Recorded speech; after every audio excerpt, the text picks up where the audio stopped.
Istanbul Technical University, School of Foreign Languages, Proficiency Exam, Session 2, July 23rd, 2015, Listening. Choice Overload. According to a study, Americans make an average of 70 different choices a day. With so many decisions taking time out of consumers' and business owners' already busy schedules, a larger problem emerges: choice overload. Choice overload, that is, having too many choices, is a term that describes a problem facing consumers in post-industrial society. Choice overload, also referred to as overchoice, is the main result of technological progress.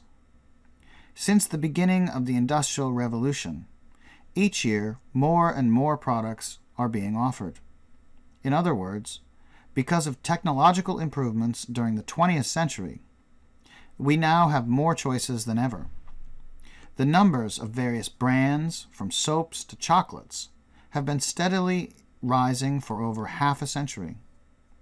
In just one example, the number of different brands of shampoos offered by an average U.S. supermarket went from only 65 in 1950 to about 250 in 2004.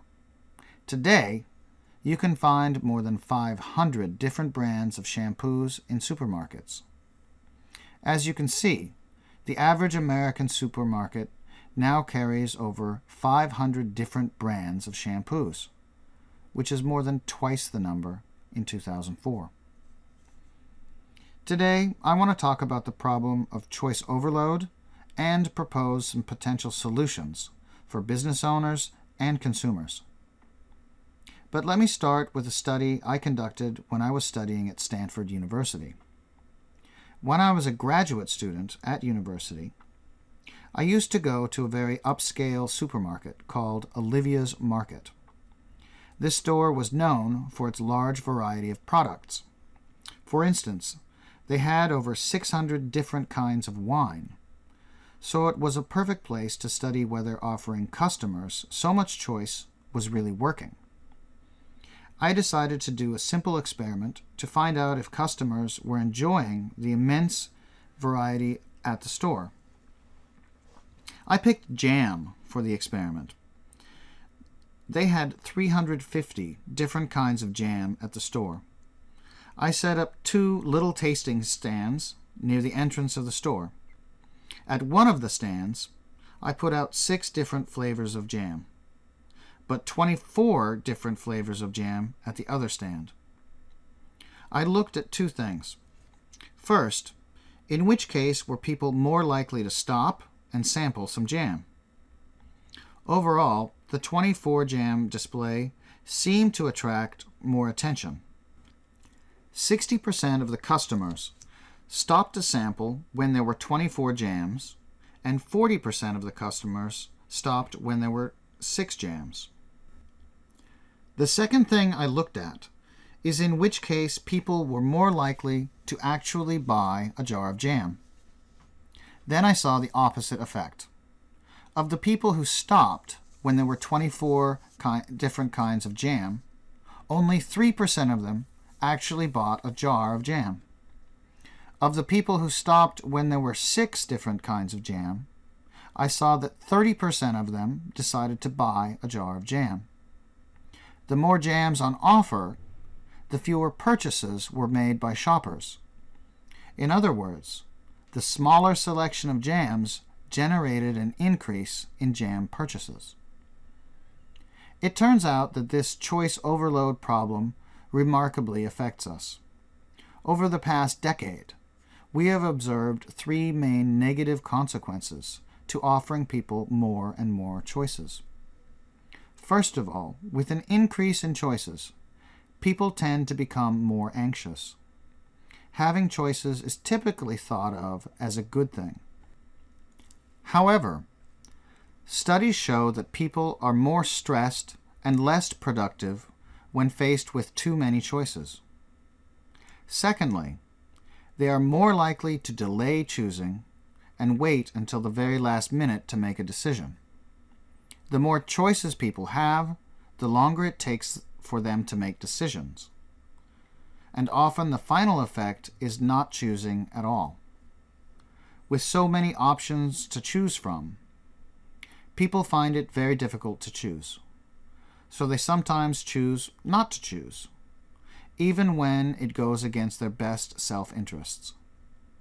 In other words, people may refrain from making the choice at all, even if they know that they should. Now, let me continue with two simple techniques that you can easily apply in your businesses.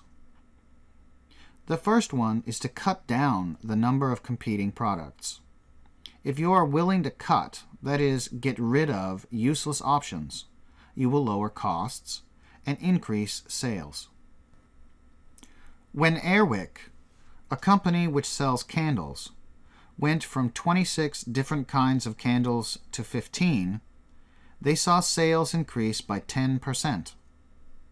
The second example is the Nutro Company, which supplies natural pet foods for dogs and cats. Recently, the Nutro Company decided not to produce 10 of its cat food products anymore because they were the lowest selling products. When the Nutro Company got rid of its worst-selling cat food products, they saw an increase in profits of 44%. Their profits are 44% greater now because there has been both an increase in sales and a decrease in costs.